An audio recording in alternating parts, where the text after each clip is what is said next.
In today's episode, we're talking with Chris Wallace, the co-founder of InnerView, and he really gets deep into looking at branding from the inside out, or marketing from the inside out, and getting buy-in and mind share from your salespeople and other employees, and how they can really focus on your brand from the inside out. Also, he's a blogger and Harvard Business Review blogger and all kinds of fun things. He's a marketing adjunct professor, just like I am. Anyway, he's got some great tips for you to take a hold of from the inside out. But first, before we get to the episode, I need to mention one of our sponsors this time around, and it is brought to you by Ibotta. It's an app. It's a cashback rewards app that I use to make real money every time I shop for groceries, online purchases, all kinds of fun things, gift cards, all that. And really all you got to do is just use my referral code, and it's GKEECFX. We'll put the link in the show notes, but again, it's Ibotta, the Ibotta app, and you can use the code that is in the show notes. But it really is pretty cool. I use it. I buy groceries, and then I just snap a picture of my receipt, load it up, and then there's money in my account, and I transfer it to my PayPal from my PayPal account, and there you have it. I get cash back on the things that I'm already purchasing anyway. So the Ibotta app is pretty cool. All right, without further ado, let's get to the show. Welcome to Peppershock Media's Marketing Expedition podcast, keeping you up to date with the latest in marketing and advertising. Now here's your host, Ray Allen.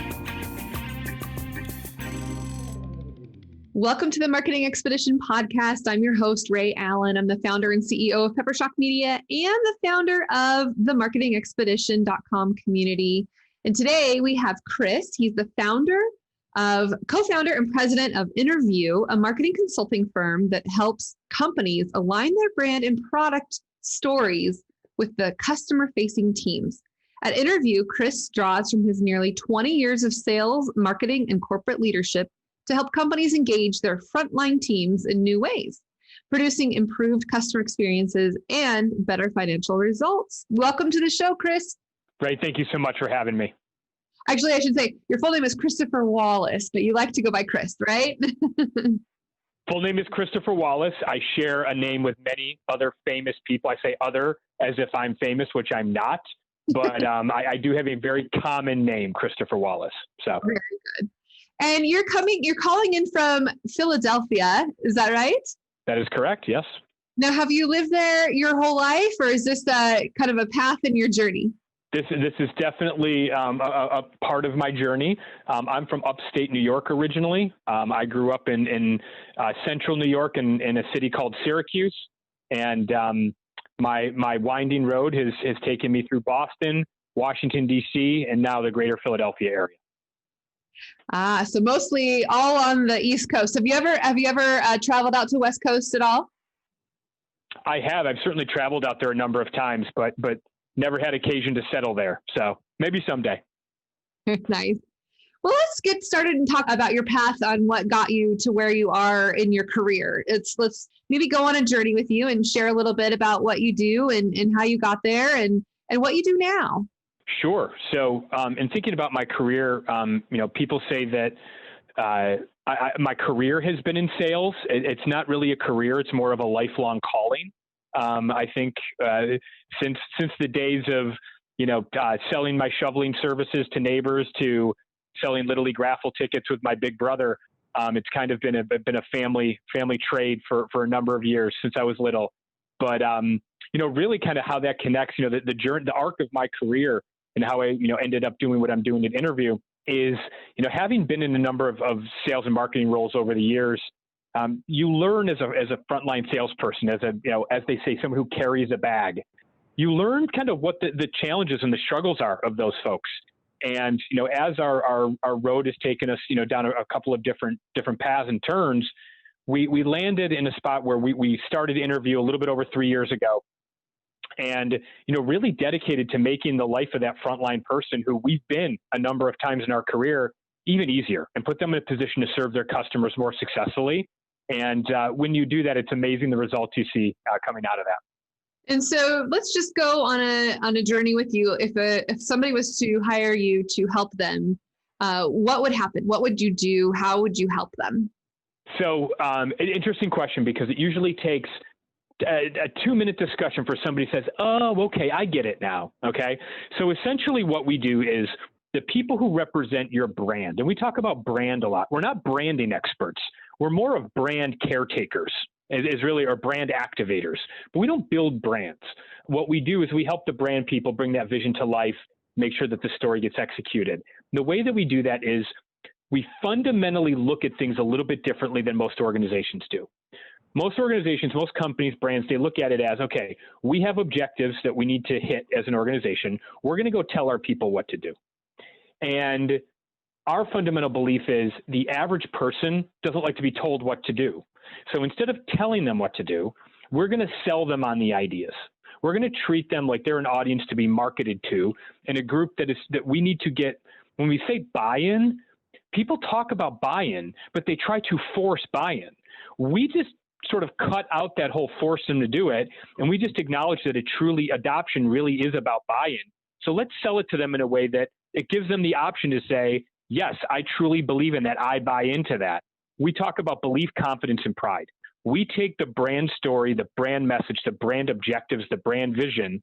We sell it to the people who represent the brand so they have belief, confidence, and pride in it. Now, I can get further into more about the how, but when you talk about the how, it really starts with that fundamental shift in mindset from just lock them in a room and tell them what to do, or have them take a computer-based training, to our approach is we run internal marketing campaigns to get people to the point where they're excited about the work they're doing in the brand they represent.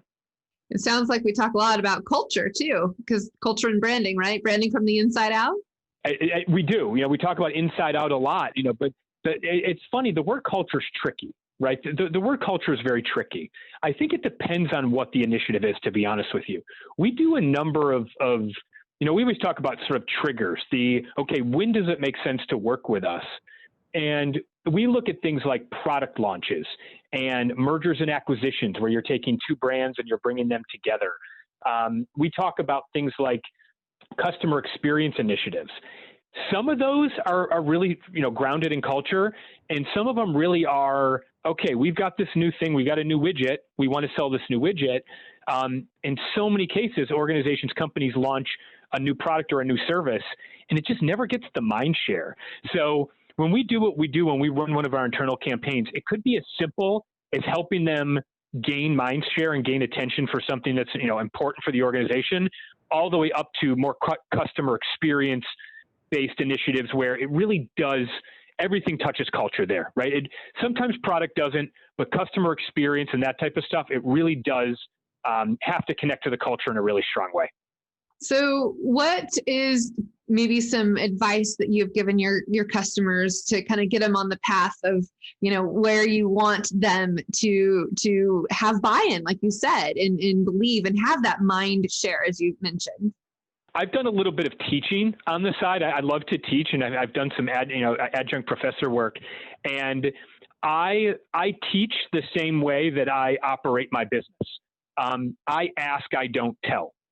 And when I think about what good marketing is, and when you think about marketing, if you really boiled marketing down to its truest form, it's mass behavior change. You're trying to drive behavior change on a mass scale with a lot of people. You're trying to change what they do. And when you look at the way organizations typically are trying to drive behavior inside their organizations, it's not in the same way they do it with their marketing. So the biggest piece of advice we have is, what is the root of any good marketing? Data and research and an understanding and listening to what your customers have to say. So our philosophy at InnerView is listen to what your front lines have to say. These are the folks that are engaging with your customers every day. They hear the good, the bad, and the ugly. Tapping into what's in their head and understanding their attitudes and their perceptions of your brand and your value proposition is such a key element. So when you think about changing customer behavior, the first place most brands start is by understanding what the customer's perspective is. When we talk about changing the behavior of your frontline teams and getting them aligned to your brand, well, you got to find out what's in their head first. Right. And so that is definitely a good part of the whole journey and the whole experience that they go through from start to finish, right? And if they have buy-in, then they're more likely to, I don't know, sell better or get more people interested in buying whatever it is they have to offer. I like that a lot. And a mind share. I like that. Mm-hmm. We measure buy-in. And it's one of those things where when we talk to organizations, and we typically work with what I'm going to call, a medium to large consumer-driven businesses. Now, they might be business to consumer, or they might be business to consumer, but ultimately it's the consumer they're trying to reach with their products and services.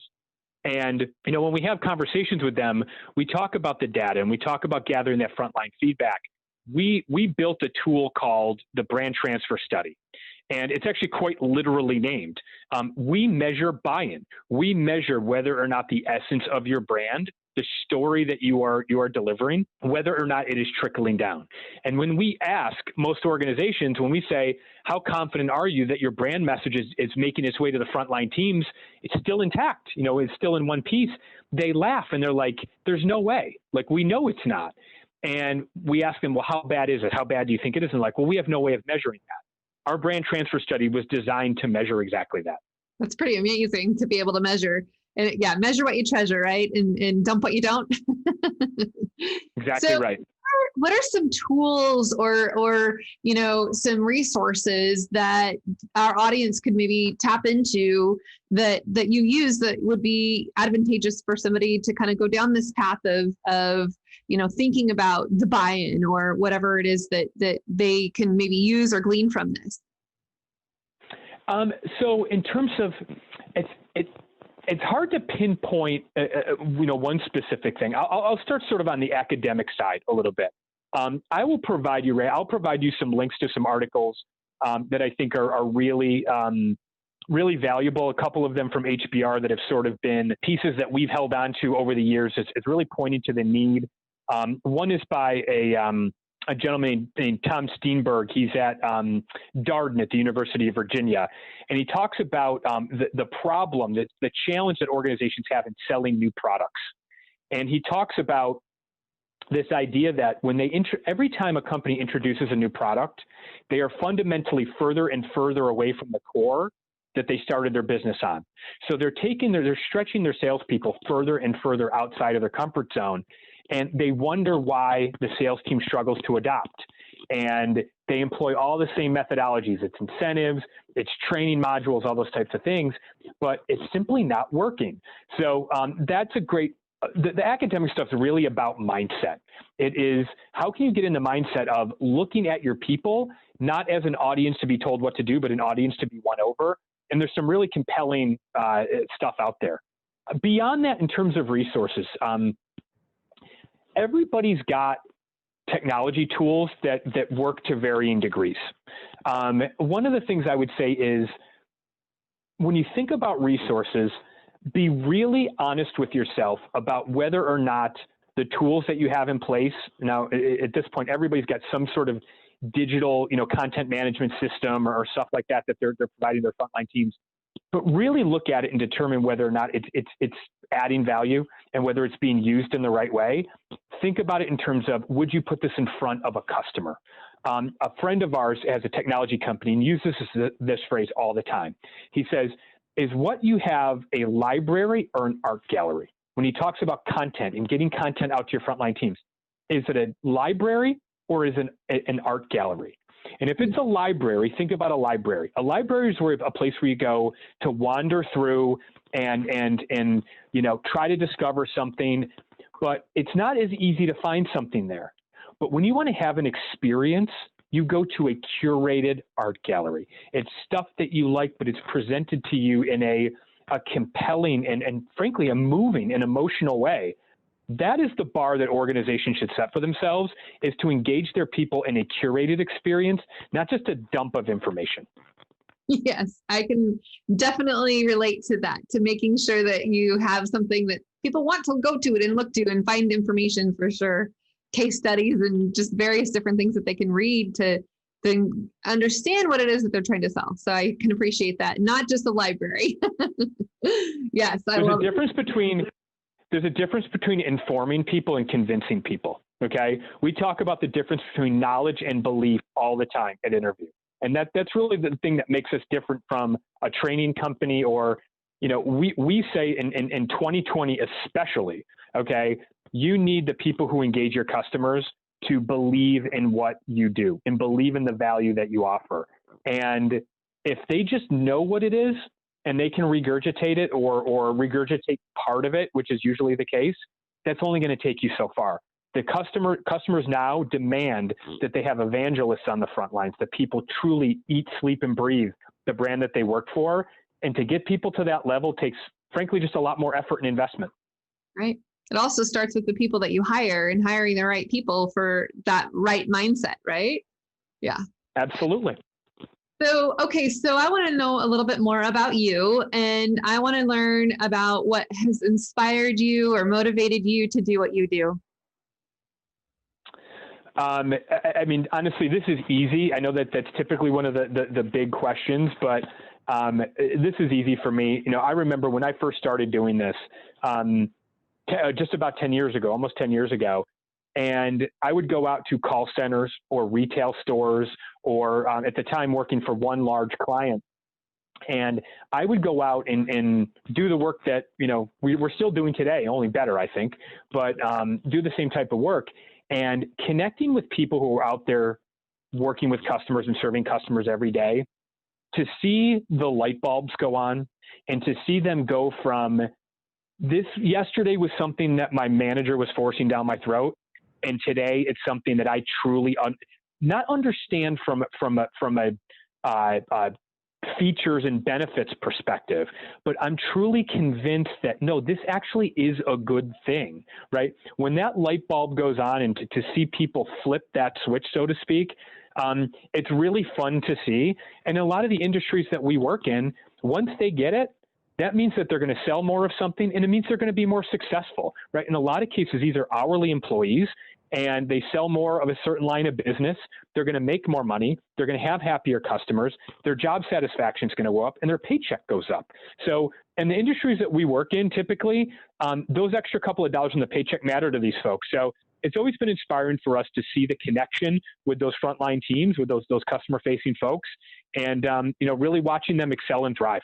And so when you work with your customers, like, give me an example, kind of what happens? Do you workshop with them? Do you kind of go on a regular basis, or, kind of tell me about the process that you go through to help them get there to where they have that aha moment? Yeah, so I mentioned a couple of times we talk about internal marketing campaigns. So what an internal marketing campaign looks like very specifically is we run a brand transfer study, which we consider to be internal market research. That comes back and we segment out the audience and we say, okay, your technicians that are out in vans going into people's homes every day, they have one point of view, and the customer service reps who sell and schedule the appointments, they have a different perspective. We segment that audience out and we come back to the organization and we say, you need to run a campaign, but just like any marketing campaign, you don't deliver the same message to every person, okay? Because this person serves the customer differently than that person, and you need them to be in a slightly different mindset. Think of it this way. It's not that they're telling a different story or singing a different song. They're just singing their part of the song. They're writing their chapter of the story, so to speak. And it all comes together in a harmonious view of the brand and a delivery on that promise of the brand. So we come back with the brand transfer study data and we say, these are the messages you need to use to reach these different audience, these different segments within your employee or partner population. Then we build marketing campaign tactics, internal marketing campaign tactics. I'll give you an example. We work with a large manufacturing brand, and they were rolling out a transformative new program to their sales team to take it out to their retail partners. They sell through independent retail. And we did a brand transfer study. We got feedback from them. And in that, they said, please do not do any more webinars. We're so sick of being chained to our desks, doing these 90-minute, 2-hour-long webinars about how great the new product is. You got to come up with another way. Yeah. So we built this new model for them whereby they do these interactive, for lack of a phrase, they're like a choose your own adventure PDF. They're an interactive PDF where they can sort of navigate at their own pace. And we think about the different use cases. We think about the way they want to tunnel into the information. and we create these interactive playbooks for them. Then we supplement that with a podcast series. So instead of having these webinar information dumps, we do more bite-sized, digestible podcast episodes with the leadership team, and we solicit feedback from the outside sales reps. And they say, I'd really like to hear more about this. We work that into the podcast programming, and that way when they're driving from appointment to appointment, they can be consuming information that is literally usable in the next appointment that they go into. So we listened to them. We heard them. They don't want to be chained to their desks in the morning hours. They want to be out calling on customers and setting their appointments. So how do we meet them where they're at? Well, we treat them more like a consumer than we do an employee. Don't impose a strategy on them. Make them part of that process and deliver content and deliver compelling information to them in the ways they want to consume it. So that's what every one of our campaigns is. It's understand our audience, develop content and tools that are attention grabbing, useful, and to use the phrase from earlier, curated. So it's more like an art gallery than it is a library. I really like that. I like the having everyone have a part of the song to make a harmonious playbook. I think that's great. Okay, so what are some resources that you listen to? What are maybe some books that you like to read or podcasts that you like to listen to? Sure. So I can tell you that you asked about inspiration earlier. I gave you kind of the day-to-day inspiration, but we have a gentleman that has become a mentor to us over the years. His name is Frank Cespedes, Dr. Frank Cespedes. He's a senior lecturer at Harvard Business School. And Frank wrote a book called Aligning Strategy and Sales. And the thing with Frank is he's so pragmatic. The book is, it's not theory. It's not Harvard Business School theory. It is very much roll up your sleeves, make your company better, playbook, guidelines for lack of a better phrase. And it's so rooted in real world, which is one of the things we love about Frank is he's so practical. But we actually reached out to Frank Cespedes when we found out about the book. This was a number of years ago, about 5 years ago. And we sent him an email and said, we'd love to talk to you. And he has been a friend and an informal advisor to our business ever since. So anything that Frank does, any articles he writes, any books that he writes, those are key areas of inspiration for us. Podcast wise, I'm so heavily entrenched with, what I read and consume for business all day long. Podcast wise, I really try to stick to things that are going to kind of open up my mind a little bit and probably a little bit more culturally driven than they are business driven. But so I'm big on TED Talks. I'm big on TED Radio Hour is one example. I know that's probably one of the more widely known podcasts. But I also love storytelling, like The Moth. I love The Moth podcast, just hearing individual stories. I feel like stepping out of business and into some of the personal realm, opens up my mind from a business perspective. Right. And having the balance between all of the business and then also having some entertainment in there is definitely a useful thing for you, I'm sure. Okay. So tell me a little about into the future. I mean, we've gone through this pandemic, we're still kind of when we're recording this now, we're still going through it. What do you see within the next 3, 6, 9, 24 months? Oh man. I ask my stockbroker this all the time.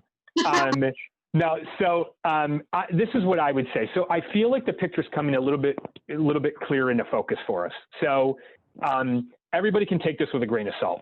Okay, this is my perspective. The companies we talk to, companies we work with, I think are pretty good indicators. I think that businesses have decided that they are going to fight through this period, not cave into it. Early on, the first 3 or 4 months, we saw a lot of the turtle goes into its shell for protection, and budgets got cut and things like that. And then we went into, okay, well, now it's September, so it's basically 2021 already. We're letting our budgets reset. We're waiting to see what's going to happen, and then we're going to reset budgets in 2021. And we're definitely seeing people saying, we can't afford to wait anymore. We're not going to sit back. I think there's been enough positive indicators. I think you see things like consumer spending coming back. You see things like, obviously the stock market, is driving confidence, especially with, the upper end of the spending categories, including corporations, and that's helping them.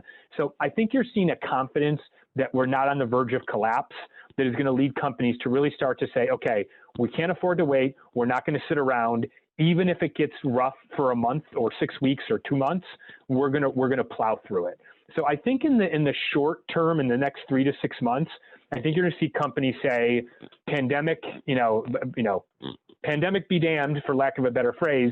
We're moving forward. Our brand is moving forward. Beyond that, in terms of trends, the things that we're seeing are, customer experience investments. That's a party that we've been involved with for a number of years. But we're seeing customer experience move from sort of an academic concept into really a day-to-day discipline for companies, and really figuring out how to merge their digital, their physical, their human, all into one comprehensive strategy, and starting to execute on that. So we think that's a trend that's going to continue. We think that's probably going to be the biggest trend for a lot of the companies we work with and industries we work with in the next 3 to 5 years. And having that experience be above and beyond what you're normally used to, right? I mean, we really do have to find ways to get business differently than we did before because of the pandemic, and things will be forever changed on how people do business, right? It absolutely will. We're not going back. The pandemic has fundamentally changed business. I actually hosted a panel last night with the American Marketing Association, and the head of customer experience from TD Bank, which is a very highly regarded bank. The feedback from her was, we got things accomplished in 3 months that would have taken us 3 years. So when you think about the necessity and the acceleration that the pandemic has caused from a consumer experience standpoint, consumer journey standpoint, the advancements have been, light years.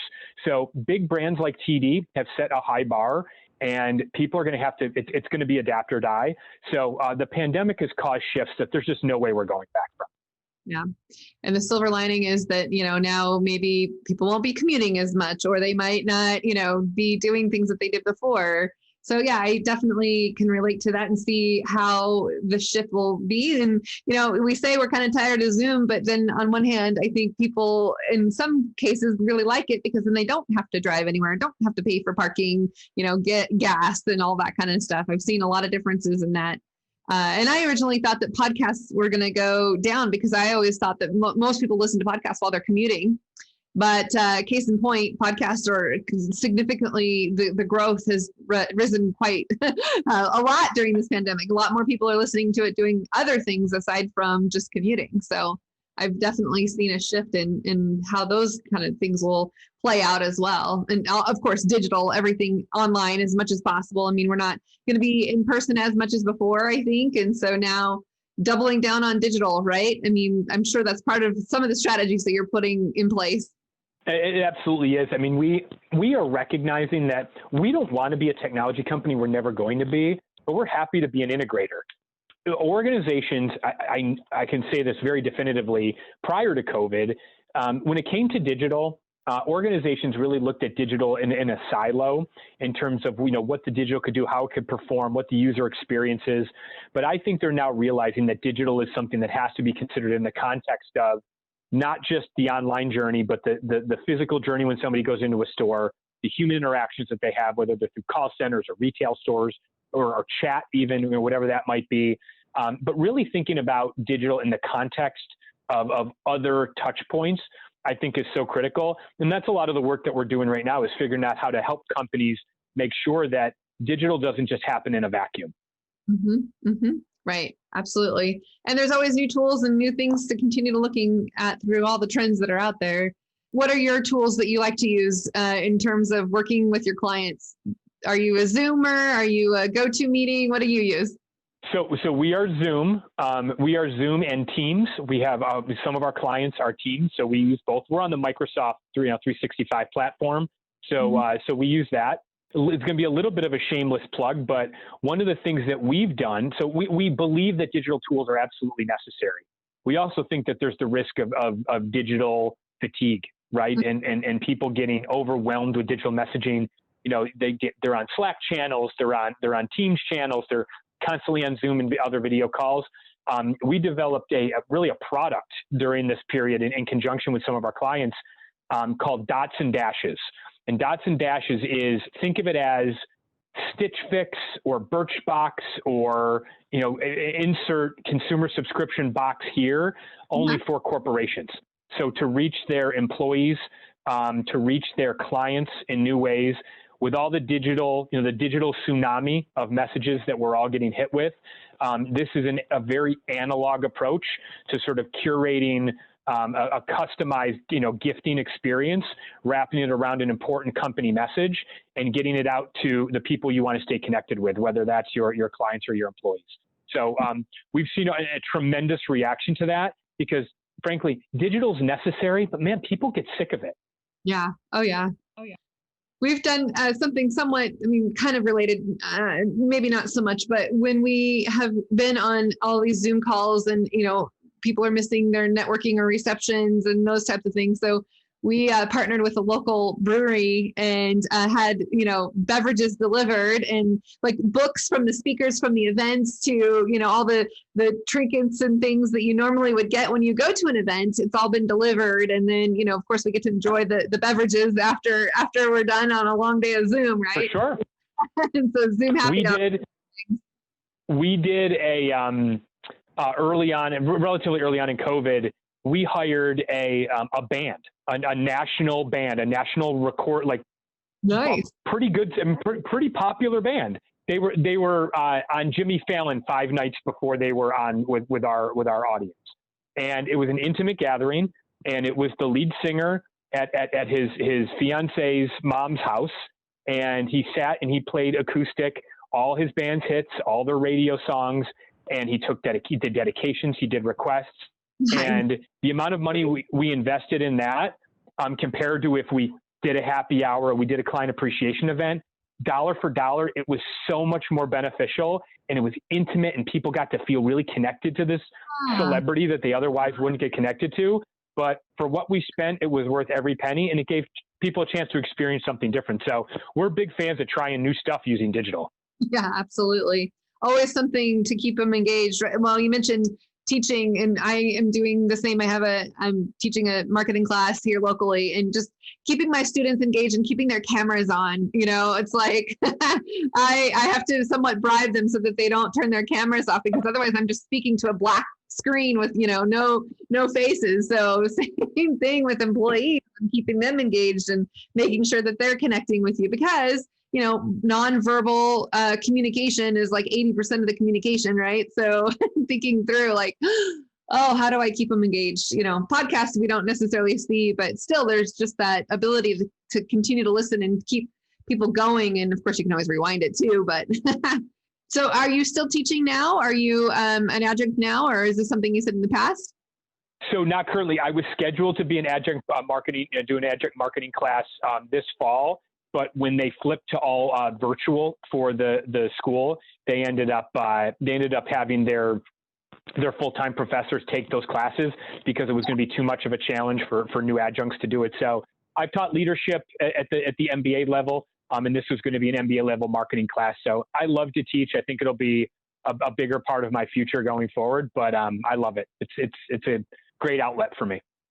Well, maybe one of these times I'll have to have you come be a guest speaker at mine, just so that they can stay interested and have somebody else aside from me talking to them and asking them questions and keeping them motivated to keep their cameras on, for sure. I had a very proud moment earlier this year when a client of mine who is currently enrolled in an MBA program, she sent me her homework for the week. And she sent me the homework and she said, "Recognize any of this?" And she sent it over to me, and the professor had selected an article that I wrote for Harvard Business Review to be part of the curriculum for the class. So I was blown away. I was so excited about that. And sure enough, that was part of what he taught. I reached out to the professor, and I'm actually scheduling time with him to be a guest speaker to his class. So I love doing stuff like that. So I'm happy to jump in. All right. Well, we'll have to drop the link to the article. I know some articles you can get for free. Some of them you have to pay for. So we'll have to see what we can do to get the article for our listeners to read that article. It was through the blog. Yeah. It was through the blog, so I'm pretty sure that you can. I think that's accessible. It's not behind a paywall, I think. Fantastic. Well, we'll definitely put that in the show notes as well. Well, Sure. any lasting parting words, any good advice? We're on this marketing journey together and, going on a marketing expedition with our listeners. Do you have any kind of people who are listening right now, just maybe some words of encouragement, some things that they can do just to help keep their business going during this time and keep their employees motivated, like you said, and have that mindset? Any kind of last parting words for us? Wow. It's funny. I just had a call with my team today trying to do exactly that. Somebody said to me one time, the people who lead, small businesses spend so much time trying to keep everybody else up, and it's rare that you have people to keep you up. So I guess my words of encouragement would be, find your things to keep your attitude strong, right? For the people that are, running small businesses or are running, marketing agencies or consultancies. It's been a weird year. I mean, for some people, it's been a great year. For some people, it's been a catastrophic year. And then there's a bunch of us. We're probably somewhere in between. We've had an okay year. We've kept going. But I would say for the leaders out there, when you tap into your energy source to kind of deliver that to your team, find the thing that recharges your batteries, because your team needs you to be as strong and as energetic as possible. So find the thing you can tap into to recharge. I like that a lot. All right, Chris, one more question for you. How can people get a hold of you or find more information about what it is that you're doing?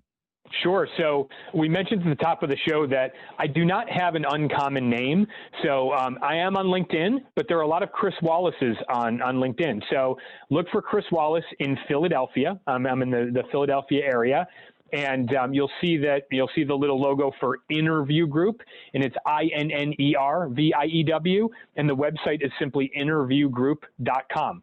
So those are the best two places to find us. And, one last quick plug, I'll provide this to you as well for the show notes, but our dots and dashes is just a really interesting concept that's taking off. We're sort of it's a separate brand, so it's under the InnerView umbrella, but we're really standing it up as its own separate brand. But dots-kit.com is a good link to check out and see if this is a tool that you can use to cut through the noise. We've seen great success with it early on. Excellent. All right. Well, thank you so much, Chris, for coming on the show and giving us some words of wisdom and how we can help get mind share. I really like that a lot. And for those listening, for those of you listening, be sure to subscribe and give us some reviews. All those little things help all of us out to get our word out there. So until next time, enjoy the journey. Thanks for listening to the Marketing Expedition podcast. Find more online at peppershock.com.